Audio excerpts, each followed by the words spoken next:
Uma ótima tarde a todos. Começamos agora a segunda edição do Agricultura BR para todo o Brasil. Para você que está nos acompanhando pelas antenas parabólicas, no sistema analógico e digital, também pela NET Claro TV, nos canais 190 e 690, pela Neo TV lá no Paraguai, aqui no Brasil também, pelo portal sba1.com, pelo Facebook do Canal do Boi e as dezenas de páginas que levam o nosso programa diariamente. Hoje é sexta-feira, último programa da semana, dia 28 de maio, e você confere a partir de agora as informações, as notícias, aquilo que é importante para o seu negócio. Esqueci de falar da TV Imaculado, não esqueci não, TV Imaculado está conosco, né, e está levando aqui o nosso programa em sinal aberto para todo o estado de Mato Grosso do Sul. E as notícias, as informações que são importantes para o produtor rural brasileiro, com a isenção que só o Canal do Boi consegue levar para você. E eu vou começar o programa de hoje falando a respeito dos dados que foram apresentados pela Fundação MS nesta semana, nesta última quinta-feira, principalmente em relação à produção soja e também de milho de segunda safra, os resultados que foram obtidos por esta fundação que é tão importante no país, não só pela organização do Showtech, mas principalmente por conta dos seus experimentos e aquilo que ela consegue levar para o produtor rural do Mato Grosso do Sul e de todo o país. Eu vou conversar agora com Douglas Gitti, ele que é pesquisador da Fundação MS e fala conosco pela internet. Douglas, um prazer falar contigo aqui no Agricultura BR, no Canal do Boi, e eu quero saber como que esses experimentos, eles contribuíram, claro, para a produção, mas principalmente um resumo aí do que vocês apresentaram para todo o Brasil nesta semana. Boa tarde, seja bem-vindo. O convite, né, para a gente estar, né, apresentando e comentando um pouquinho sobre nosso evento. Nosso evento foi um sucesso, né? Nós ficamos muito contentes pela participação do público, tanto os produtores, técnicos, né, que buscam informações de qualidade. Então, o nosso evento ele contou com, nesse momento, com 2 períodos de apresentação de resultados, né? Então, a gente tem um volume de resultados muito grande, e nós estamos tendo que estender um pouco mais o tempo para levar as informações aos produtores, né, com um pouco mais de calma e discutir tema a tema, né, com mais critério e trazendo informações para os nossos produtores. O evento, ele... Falando a respeito do que foi apresentado, vocês trouxeram uma atualização dos sistemas de produção para soja e milho. O que isso representa no campo? O que muda no campo isso para quem produz? Fabiano, quanto às informações, né, nós trouxemos algumas informações importantíssimas quanto à manutenção da fertilidade do solo. Né? Então, fazer a correta aplicação dos corretivos, dos fertilizantes, agregam no sentido de manter o teto de produção elevado dos nossos produtores. Né? Então, a gente trouxe informações nesse sentido, principalmente pautados, né, na cultura da soja nesse momento e experimentos que envolvem o sistema de produção soja e milho safrinha. Né? Além do posicionamento da adubação, da correta utilização dos corretivos, dos fertilizantes, nós abordamos a questão da manutenção, né, da possibilidade de fazer rotação em algumas regiões do estado, né? Além disso, nós trouxemos algumas informações quanto ao posicionamento do material de soja, né, que esse posicionamento é muito distinto e particular de região para região. Né? Então, a gente traz as informações regionais para os nossos produtores. Né? Não só isso, mas também não é só a questão de adubação, do posicionamento do material genético de soja, mas também a questão de se proteger bem essa cultura, né? Então, nesse momento foi, né, linkado algumas questões de aplicação de defensivos químicos, né, de produtos que sustentam esse teto elevado de produtividade da cultura da soja aqui no estado de Mato Grosso do Sul. Douglas, dando continuação, alguns temas também foram tratados, principalmente em relação a solo e a proteção de solo, por exemplo, com as coberturas vegetais, também com palhada. Como é que você tem visto esse processo nas propriedades rurais no estado de Mato Grosso do Sul e também como que essas culturas elas têm evoluído para garantir essa, vou chamar de sanidade do solo? É muito importante a gente preservar, né, o nosso solo. O nosso solo é o bem maior, né? Então, ele é que transmite toda a capacidade produtiva para a cultura da soja. Alguns pontos que nós precisamos preservar e utilizar como ferramentas tecnológicas. Entre eles, o sistema plantio direto. Então, o sistema plantio direto ele consiste na manutenção de palha na superfície do solo, né? E a inserção de algumas coberturas vegetais elas garantem que a gente preserve essa quantidade de massa seca, né, hectare ano. Por exemplo, nós precisamos ter um aporte de matéria seca no ano na casa dos 9 a 10 toneladas hectare ano. Então, nós precisamos cultivar coberturas que vão trazer esse aporte de matéria seca no ano agrícola. Dessa forma, nós preservamos, né, a vida do solo, nós preservamos a fertilidade, nós preservamos a matéria orgânica e toda essa melhoria criada ao longo dos anos, ao qual os produtores vêm se destacando, né, principalmente aqui no estado do MS, que nós temos produtores que trabalham muito bem, principalmente o milho em consórcio com braquiária, né? Isso ajuda muito na preservação de palha, né, e na preservação da fertilidade do solo como um todo. Para encerrar, Douglas, o produtor de soja, né, que está nos ouvindo, ele ouviu falar da preservação de solo, das forragens que têm se utilizado. Em relação a essas culturas que têm sido utilizadas, como que elas têm beneficiado a produtividade da oleaginosa e tem alguma variedade que apresenta ou variedades que apresentam melhor disposição para melhorar essa performance da soja no campo? Positivo, Fabiano. Considerando, né, a importância de se produzir massa seca, né, cobertura de solo, né, nós destacamos, né, a utilização do milho em consórcio com braquiária, né, isso é fantástico na semeadura adequada do milho, né, considerando, né, a primeira quinzena de abril, que é um momento que a gente tem o milho safrinha como uma cultura de alto risco, né, em função de corte de chuva, de estresse hídrico e de geadas, né, nós sugerimos aos produtores que não cultivem o milho nesse momento e entre com uma opção de cobertura vegetal. Dentro de cada região do estado, né, nós posicionamos algumas coberturas, né? O que mais se destaca é o cultivo de aveia, né, principalmente nas regiões que há possibilidade de geada, né? E na região sul do estado, o cultivo de braquiária, né? Entre elas, né, a braquiária rusesiensis e a braquiária piatã, né? São algumas opções que vão ajudar os produtores nesses ambientes. Além, né, de poder consorciar, né, a braquiária com algumas leguminosas, como a Crotalária ocroleuca, a Crotalária spectabilis, que ajudam na redução de nematóides que causam, né, problemas de baixa produtividade na cultura da soja em sucessão. Douglas, quero agradecer a sua participação aqui no Agricultura BR, desejar a você um excelente final de semana. Um abraço a você e a toda a equipe da Fundação MS. Fabiano, muito obrigado pelo convite e a todos também, né? Uma boa tarde, um bom final de semana. Tá aí, a Fundação MS apresentou e esses resultados são bem interessantes porque mostram o desenvolvimento e a aplicação da pesquisa. Olha, quem apresentou dados na tarde desta última quinta-feira foi a Bolsa de Cereais de Buenos Aires. E a Bolsa de Cereais de Buenos Aires trouxe um incremento à sua estimativa de produção de soja lá na Argentina em 500 mil toneladas. Essa elevação foi apresentada nesta quinta-feira com uma leve melhoria ali em algumas áreas de produção, principalmente na chamada província de Entre Rios, na Argentina. Vamos ver os números gerais do que nós temos. Vou pedir para voltar aqui para o estúdio, por favor.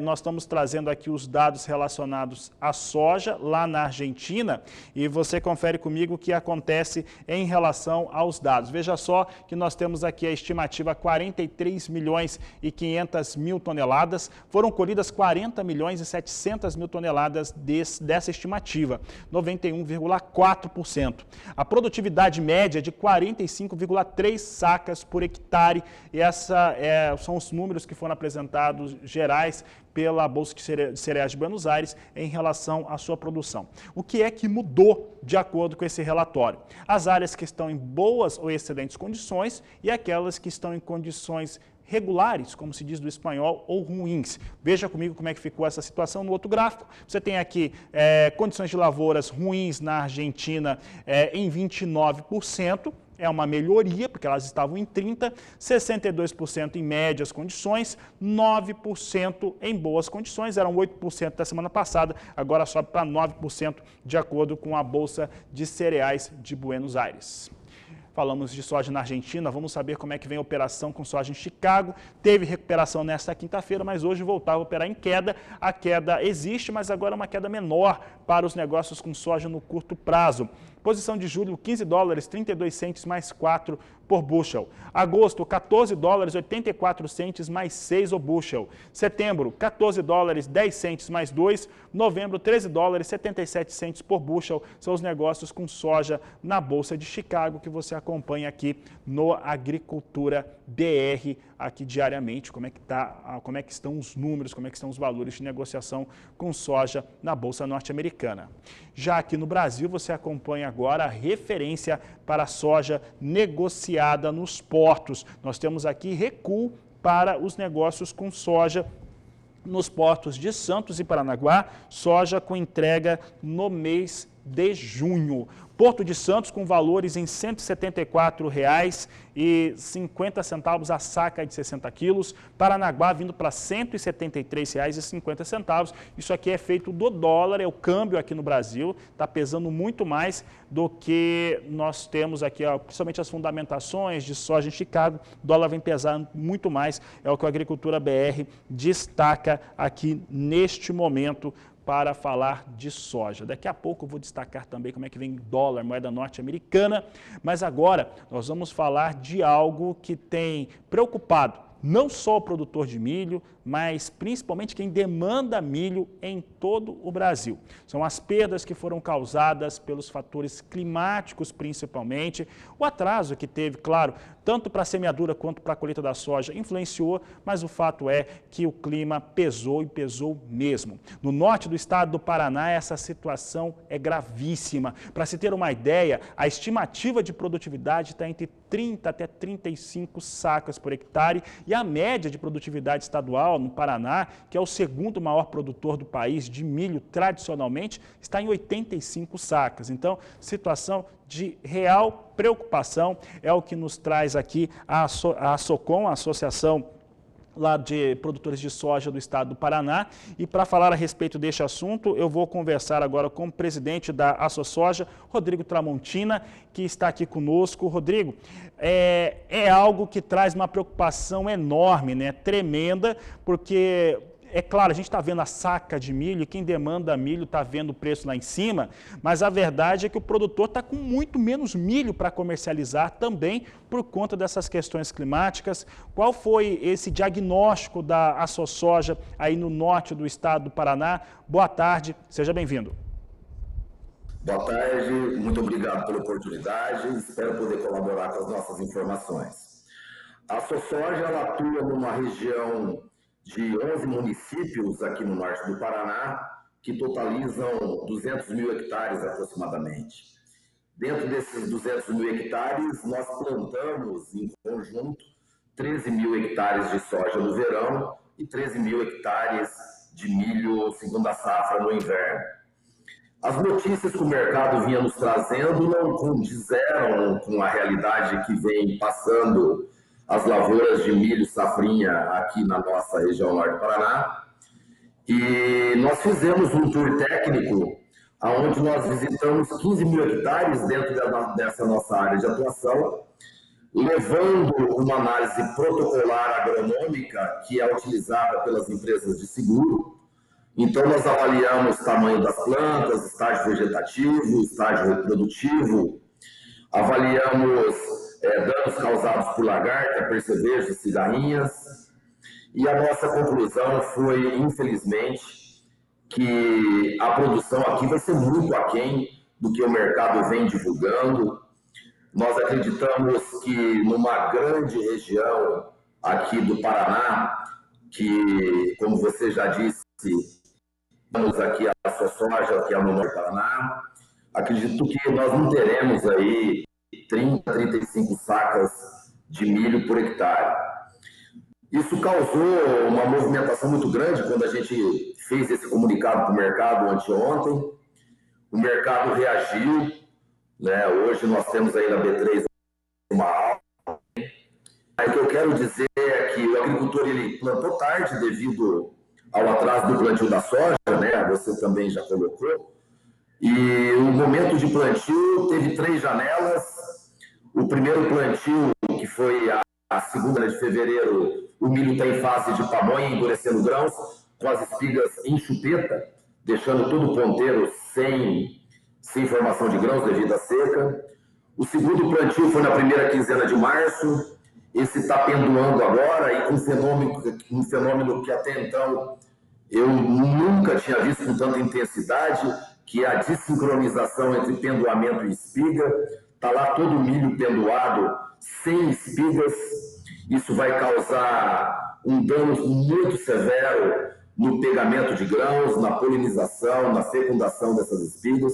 E o terceiro momento de plantio aqui, que foi a última quinzena de março, que essa daí é a maior tragédia, não tem estande, não tem peça. Essa situação é irreversível, não existe mais chuva que faça esse momento fenológico dessas 3 janelas de plantio voltarem a produzir. Uma não tem pé, a outra não tem espiga e a outra já está definido com as espigas com formação menor de grãos devido à seca e chupetando a espiga. Tramontina, eu tenho acompanhado e converso diariamente aqui com titulares de empresas que fazem levantamentos pelo Brasil, né? E esses levantamentos dessas empresas, aí eu vou citar várias delas, a Agroconsult, que é responsável pelo Rally da Safra, também a Geocis, que faz o acompanhamento por satélite. Temos também aqui o pessoal da Pátria Agronegócio, lá do estado de Goiás, que também acompanha as lavouras em todo o Brasil, traz as suas estimativas. Principalmente a Pátria tem uma redução mais severa sobre as áreas de produção no Paraná, mas as demais apresentam queda de produção, mas não tanto quanto isso que o produtor tem falado aí para a soja, né? E também aqui para o telespectador do canal do Boi, que está falando que não tem produção. Algumas áreas, de repente, não vai nem passar a colheitadeira. Eu recebi essa mensagem hoje, não vou passar nem colheitadeira, porque não tem condição para fazer esse trabalho. Em relação a essas estimativas e o que a soja tem visto, dá para hoje a gente falar a respeito de algo de estimativa local, porque a produtividade é menor mesmo, mas algo de estimativa local para o estado do Paraná, principalmente aí na região norte, que é fundamental para a soma geral do que o Paraná produz? Olha, eu vou falar para você uma macroanálise agora do estado do Paraná. Através de fotos em NDVI via satélite, a gente vem acompanhando desde a implantação da safra até agora. O que acontece é que as visitas físicas, mesmo com essa tecnologia, ainda se tornam necessárias para validar essas informações que a fitomassa nos traz de imagem em NDVI. A gente sabe que nós temos aqui um meio ali na região de Mandorê, que é indo para o oeste paranaense, que tem um pedaço que ainda vai dar um milho razoável. Nós sabemos que tem um pedaço de Cascavel que andou passando algumas chuvas. Nós sabemos que o Ubiratã, a região de Ubiratã, aqui no oeste paranaense, também andou chovendo. E na beira-lago ali em Itaipu, tá? Foz do Iguaçu. Isso não representa 10%, 15% da área de plantio de milho safrinha paranaense. Nós temos que levar em consideração as visitas físicas, a visita agronômica e relatórios de consultores ligados diretamente ao agronegócio. Eu considero todas as informações válidas, todas essas empresas que você acabou de me dizer agora, todas, sem exceção. Me ligaram ontem, nós batemos um bate-papo muito bacana, muitas informações, exemplo, Agroconsult e Ralita Safra, são informações de abril, né? Esse gráfico, aquele painel que roda aí com os estados vermelho, laranja e azul, são informações de abril, né? Que não são mais as mesmas informações do mês de maio, né? Foram mais de 35 dias de diferença de clima, né? Afetando essas lavouras. Então, a informação em tempo real, que nós aqui da SoSoja estamos trazendo, são visitas físicas, né? Todas levando protocolos de análise de empresas de seguro para a gente trazer esse número aí para vocês. Tramontina, tem algo também que alguns produtores aqui que entram em contato conosco, entram em contato por mídia social aí do estado do Paraná. Quero mandar um abraço geral para a turma, né, que acompanha diariamente, mas um fator que eu acho bem interessante é em relação ao acionamento de seguro. Daí do estado do Paraná, eu tenho recebido aqui, hoje mesmo a gente recebeu 2 mensagens, a nossa produção está trabalhando nas respostas com o meu colega Walter Puga lá em São Paulo, para ter as pessoas para responderem também, né, os especialistas para responderem, mas o fato é que alguns até já acionaram e outros estão pensando em acionar seguro, porque a quebra é grande mesmo, né? Ele já enxerga na propriedade dele, na fazenda dele, uma situação bastante difícil. O que a SoSoja interpreta deste momento? Seguro realmente quem fez, quem tem, está acionando ou está pensando em fazer? Dentro das nossas áreas plantadas, 100% delas foram acionadas no seguro. Existem áreas que já foram feitas a primeira vistoria, existem áreas que ainda estão em agendamento, porque como houve bastante sinistros, as empresas não têm material humano, né, para atender a demanda do seguro para fazer essa primeira vistoria. Sem o seguro agrícola, a gente não consegue plantar milho safrinha aqui no Paraná. Aqui, além de tudo, né, a gente tem ainda uma probabilidade muito grande de geada, né, que ela ocorre de ciclos de 5 a 7 anos, sempre tem uma geada por aqui.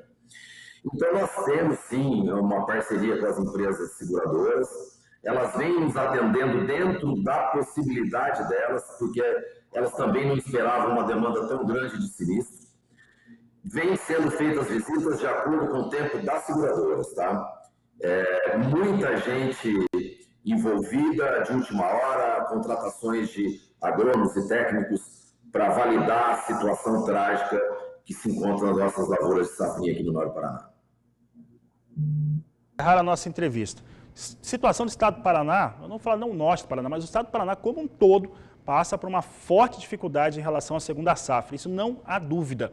O Mato Grosso do Sul também, a maior parte das suas áreas produtoras de segunda safra, com dificuldades exatamente, dá para dizer que o que acontece no Paraná acontece no Mato Grosso do Sul também nas suas áreas de produção. Mato Grosso é um estado muito grande, tem realidades diferentes, mas também tem perdas registradas em importantes áreas de produção e a estimativa é menor do que aquela que foi o resultado da safra passada. Tramontina, tendo esse cenário hoje desenhado, você que está no campo, você está acompanhando, recebendo os números dos seus colegas produtores, teremos uma manutenção, é o que a gente está enxergando aqui na parte econômica, manutenção desses valores mais altos para milho no Brasil, até porque não tem internamente de onde trazer milho e internalizar milho importado é muito caro.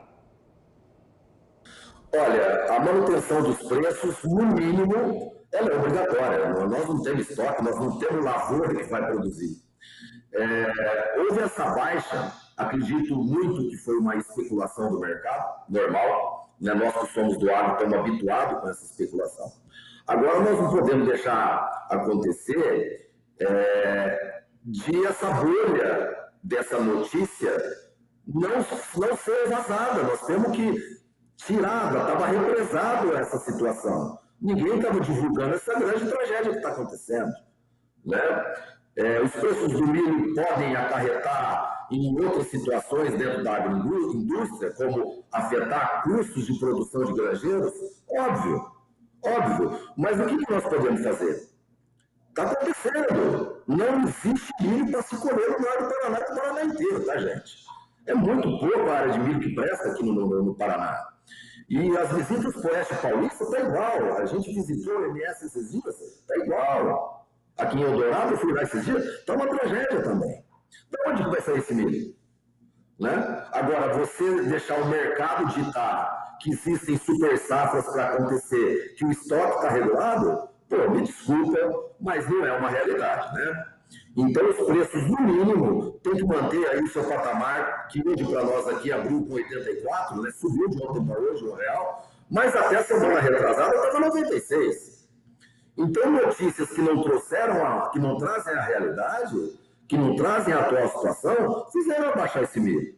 Agora eu quero ver comprar milho de fora, né? Pagar aquele absurdo. Olha, a agricultura passa por um momento de comunicação entre os agricultores. Os agricultores hoje têm um network muito forte e vem se associando. É difícil hoje fazer a gente engolir o que não é real, né? E é o que aconteceu agora. Nós tivemos que fazer uma vistoria e sentir no olho, visita física, para provar que a realidade é outra, tá? Esse milho tem que subir, não vai ter jeito. Vou aqui romper aqui combinado com a minha equipe, vou fazer só mais uma pergunta. Tramontina, a Conab, mais uma vez, ela trouxe no seu 8º levantamento números que a verdade é que não dá para, não reflete a realidade, tá? Tecnicamente, como é que é a metodologia do que eles fizeram, agora não importa. Mas o fato é que eles insistem numa produção ainda muito alta, 106 milhões de toneladas, um estoque de passagem de acima de 10 milhões de toneladas. Aqui a equipe do Agricultura BR do Canal do Boi acredita que não chega nem a 6 milhões de toneladas esse estoque, que já foi consumido na safra passada, está sendo agora, e ainda assim para atender internamente não disparar o IPCA, vai ter que reduzir a exportação. Se exportar 35 milhões, como a Conab está dizendo, isso fica uma situação insustentável. O que você pensa desses números? Olha, eu nunca vi somar mais com mais e dar menos, né? Então, com todo o respeito do mundo a esse órgão que é importantíssimo, talvez a metodologia de avaliação ou o time de avaliação esteja no caminho não tão correto. Esse estoque de passagem, Fabiano, eu acredito que não vai dar 3, tá? Eu sou um pouco mais pessimista.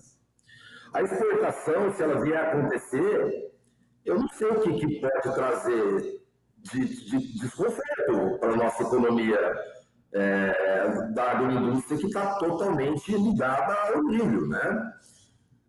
Vai explodir alguma ponta. Por causa disso que nós aqui fizemos questão dessa notícia sair logo. Porque vai estourar. Os preços do milho, não tem milho. Não tem milho. Eu não sei de onde que a Conab tira isso, meu Deus. Não sei. Infelizmente, é um órgão que nós aqui, pelo menos, não validamos essa informação.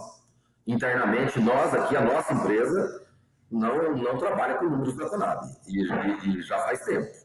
Né? E quem nos presta consultoria em relação a estoque, passagem, como está a movimentação lá nos Estados Unidos, plantio, velocidade de plantio, é uma empresa terceirizada que a gente paga para ter isso e nunca bate os números. Então é terrível, né? A gente ter uma situação dessa que a gente não pode trabalhar conceitualmente com os números da Conab. A gente não trabalha por aqui, não. Tá certo, Tramontina. Obrigado pela participação. Fica o convite para vocês aqui da SoSoja, para a sua participação, futuras participações. Gostamos muito da conversa e pelo que eu vi aqui na participação nas mídias sociais, o povo também gostou demais aí no Paraná. Um grande abraço a você.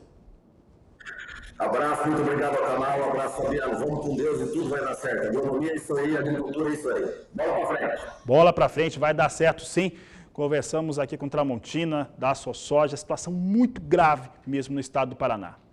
Falamos agora de dólar rapidamente, você confere como é que vem a moeda norte-americana. Por que o soja estava caindo tanto aqui no Porto? R$ 5,22 mais 5 para o dólar, queda de 0,57% neste momento para a moeda norte-americana. E eu vou para o intervalo comercial porque o próximo assunto por aqui é café. Vamos ter uma análise do que vem acontecendo para o mercado do Arábica com Eduardo Carvalhais, que participa ao vivo daqui a pouco no Agricultura BR. Participe do programa conosco, o nosso número no WhatsApp é 67991733737. Eu volto já. Mercado do café é o assunto de agora no Agricultura BR. E para falar a respeito da movimentação desta semana e as expectativas também para os próximos dias de negociação, nós vamos agora conversar pela internet com Eduardo Carvalhais, titular do escritório Carvalhais, que fala conosco aqui no Agricultura BR, no canal do Boi. Carvalhais, obrigado pela participação mais uma vez aqui no nosso programa. Tivemos uma movimentação de mercado até que positiva, né? Eu vi alguns números positivos na Bolsa de Nova York para o Arábica, mas com o dólar caindo bastante nessa semana. O dólar já começa a ameaçar sair, inclusive, da banda de R$ 5,20, está em 5,22, 5,23. Como é que esse cenário tem impactado o setor do café? Carvalhais, boa tarde, seja bem-vindo. Boa tarde. Olha, é claro que o dólar sempre atrapalha nos preços em reais, quando há uma queda forte, como está vendo essa semana. Compensação em Nova York, na Bolsa de Nova York, foi uma semana de bastante alta. O mercado mundial está ficando cada vez mais impressionado com a situação da produção aqui no Brasil. Nós continuamos com seca, e daqui para frente é até bom que a seca continue, porque é época de colheita, e se a chuva cair, vai ajudar para a manutenção das árvores, mas vai atrapalhar na qualidade do café deste ano. Vamos ter uma safra pequena de arábica, e se ainda for de má qualidade, isso aí vai piorar a situação, o cenário no mercado mundial. Vem subindo, hoje está subindo forte mais uma vez, muito em cima também de ontem o Ministério das Minas e Energia está declarando um estado de emergência por seca em 5 estados, entre eles Minas Gerais, dizendo que a seca que Minas Gerais enfrenta é a pior em 111 anos. E nós temos que lembrar que, se nós falamos que Minas Gerais produz metade do café do Brasil, é que nós incluímos o Conilon. Se você olhar só para a Arábica, Minas Gerais é responsável aí por 70% da produção. E outra grande parte dessa produção está aqui na região montiana de São Paulo, que é encostado em Minas Gerais, e na região de Matas de Minas, também encostado em São Paulo, em Minas Gerais. Portanto, a situação é complicada, vai complicando. Os agrônomos já falam em perdas para a safra de 2022, porque a florada é só a partir do final de setembro, meados de setembro e até o final de setembro. Mas os ramos que vão receber essas flores estão crescendo agora, e estão crescendo menos do que deviam. Então já se fala que alguma perda já existe para a safra de 2022. Tudo isso tem impactado nos preços lá fora. Do lado do consumo, a vacinação avança rápido na Europa e nos Estados Unidos, aquela injeção trilionária de dólares na economia americana está dando resultado, está fazendo com que os empregos voltem, então se prevê um aumento de consumo, já acontece agora o aumento de consumo de café, mas se prevê que cresça mais no segundo semestre. Então, todo esse quadro tem feito com que os preços de café arábica na Bolsa de Nova York fiquem muito firmes. Aqui no Brasil também, declaração de lideranças da indústria de torrefação falam que a situação está muito difícil para as torrefações brasileiras para comprarem café. Não só pelo preço, mas pela dificuldade de se encontrar os cafés necessários para abastecer o mercado brasileiro, que a gente não pode esquecer que é o segundo maior do mundo e se abastece 100% com o café brasileiro. Esse quadro todo é que tem feito com que os preços venham cada vez reagindo mais em Nova York. Carvalhais, nós temos observado também, em relação ao café, e você pontuou muito bem, os cafés com uma seleção um pouco mais sofisticada, essa dificuldade de encontrá-lo por parte da indústria brasileira. E um outro fator também a gente até comparou isso, né, comparando com outros produtos que têm elevado o valor, tem se elevado o valor nos últimos meses, no último ano, principalmente aqui no Brasil, como arroz, como feijão, como carnes, que se elevaram. O café também no varejo, no mercado interno, você citou agora a respeito do abastecimento, ele também tem apresentado altas, ele tem altas alta tanto no acumulado de 6 meses, de 12 meses, até um pouco mais que isso no varejo brasileiro. Essa é uma tendência ou uma nova estabilização também de preços no café no mercado interno para o consumidor brasileiro, Carvalhais? Não, o café para o consumidor brasileiro subiu pouco em 2020. Foi um dos produtos que menos subiu na cesta brasileira. Se você comparar com óleo de soja, com outros produtos, o que o café subiu foi muito pouco. Ele subiu sim, mas foi pouco. Ele deve subir bem mais, na minha opinião, daqui para frente, para que os torradores consigam se abastecer. Os preços subiram forte em relação ao início do ano passado, e a correção de preços no supermercado foi muito, mas muito menor do que isso. Então, eu prevejo que daqui para frente, daqui para o final do ano, esses preços devam subir mais ainda, assim. A tendência do preço do café industrializado, do torrado e moído, é de subir daqui para frente. Carvalhais, eu quero agradecer a sua participação aqui no Agricultura BR, no canal do Boi. Obrigado pela participação, um grande abraço. Um abraço, até a próxima. Conversamos agora com o Eduardo Carvalhais, falando sobre o mercado de café, cenário internacional, as altas em Nova York, como é que está o cenário aqui no Brasil, preços devem continuar subindo. E por falar em alta em Nova York, dá uma olhada na tela comigo, porque parece, dona Naira Pache me informava que subia e sobe mesmo. Nós temos aqui, inclusive, as posições todas acima de $1,60 agora. Veja só que julho vem a $1,60 mais 55 a libra peso. Setembro, $1,62 mais 45. Dezembro, $1,65 mais 15. E a posição de março, no próximo ano, a $1,67 mais 55 por libra peso. Tendência de elevação para o café arábica na Bolsa de Nova York.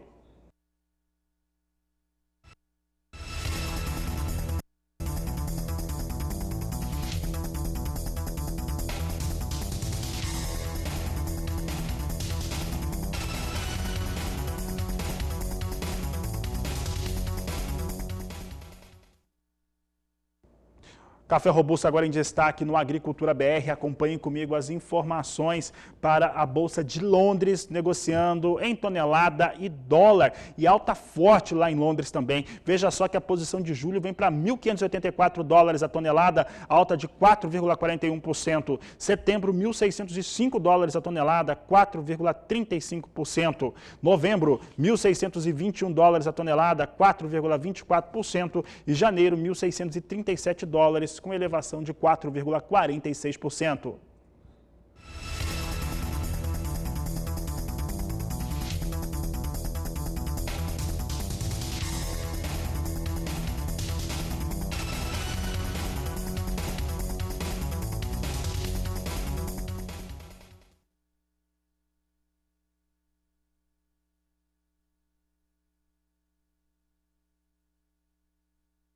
Falamos agora a respeito da aquisição de insumos e principalmente em relação às questões cambiais e como que isso pode impactar diretamente os custos de produção do produtor rural brasileiro.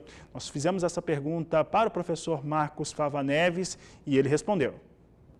A preocupação maior nesse momento é que os nossos produtores, estimulados pelos bons preços atuais, dos grãos principalmente, devem fazer outra vez um plantio recorde no Brasil, quem sabe repetindo o aumento que foi da safra 19-20 para 20-21 de 2,6 milhões de hectares novos. Eu acho que esse número se repete, só que qual é efetivamente a minha preocupação?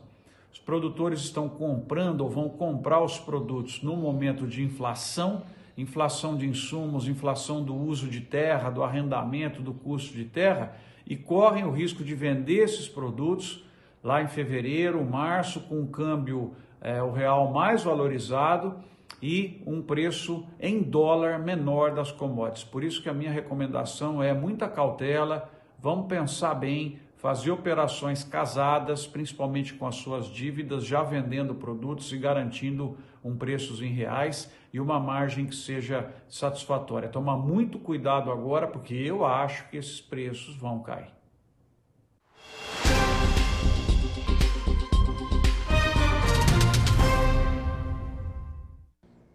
E o assunto agora é previsão do tempo. Você viu o posicionamento do professor Marcos Fava Neves e é o que está acontecendo mesmo agora e a tendência é essa que ele acabou de colocar. Mas falando de clima, olha só, o clima tem ajudado bastante a produção de trigo no país, é o que nos conta Renata Ferreira. Boa tarde, Renata. Boa tarde, Fabiano. Boa tarde a todos. Começamos o dia com mudanças no tempo, principalmente na região sul do país.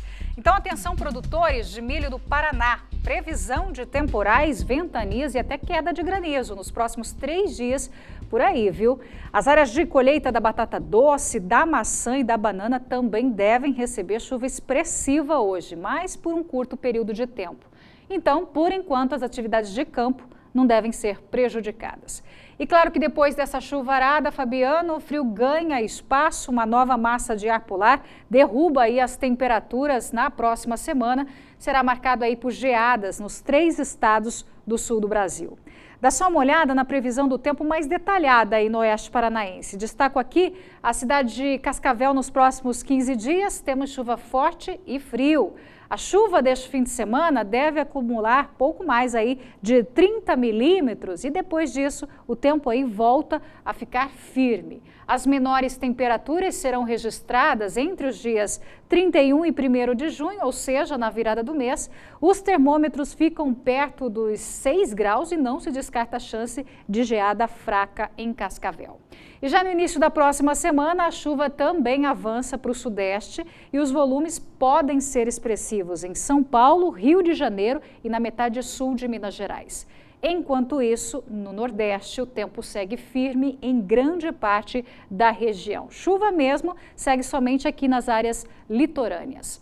Em Barreiras, Bahia, o sol predomina nos próximos dias e hoje a máxima será de 31 graus. Em Arapiraca, Alagoas, a chuva retorna só na semana que vem, hoje faz 30 graus. Em Floriano, Piauí, também faz sol com 32 graus. E em Sobral, Ceará, pancadas isoladas e máxima aí de 34 graus. Fabiano, é com você aí. E com essas informações, encerramos essa edição do Agricultura BR. Nós voltamos às 16 horas, só que lá no Agrocanal, com a 3ª edição. A todos um grande abraço e até mais!